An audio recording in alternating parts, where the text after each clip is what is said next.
All right, welcome to Module 5 in this 40 Plus Fit foundational course that we're running through, giving you all the basics where you can start flourishing in life with regards to your fitness and weight loss journey for those over the age of 40. Today we're going to be tackling the, shall we call it, tedious task of of tracking your progress, the part that we all are not that That keen. nobody does, Yeah. nobody does, or nobody does well. Yeah, so we look at it and it's like tracking progress. One, it's a task that you need to do. But two is sometimes that progress is not always progress, but it's sometimes regress, Yeah. which also is not what we're looking for. But we wanted to go and just address some of these issues in this module today. And then we want to give you some great tips on how to set it up so that you can do this successfully going forward. So without any ado, let's pass it on to Twain. Right. So let's get into it. So as Mike mentioned, tracking progress, making adjustments, here's how you actually work whatever plan you've come up with and how you actually continue to make progress. This is the biggest issue for a lot of people. And a lot of times when people say they want to get a coach or they think that what's missing is they are just missing a plan, that's not the full story. Having a plan and having something that you are able to execute is only one half of the battle. The other half of the battle is knowing how to navigate that journey. Because what happens is as you work the plan, as you make progress, you will also meet, certain plateaus. Your progress will stall out because things don't go on forever.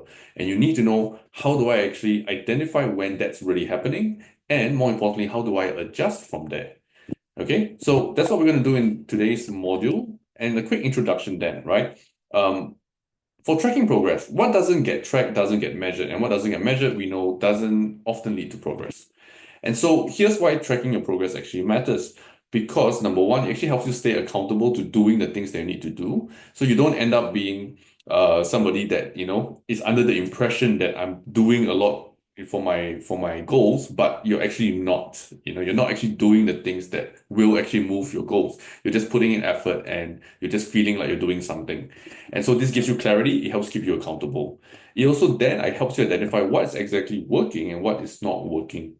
It makes it a very objective process for you to be able to dissect things down and say, okay, cool. I know when I do these things, these things tend to happen, and I know what to adjust from here.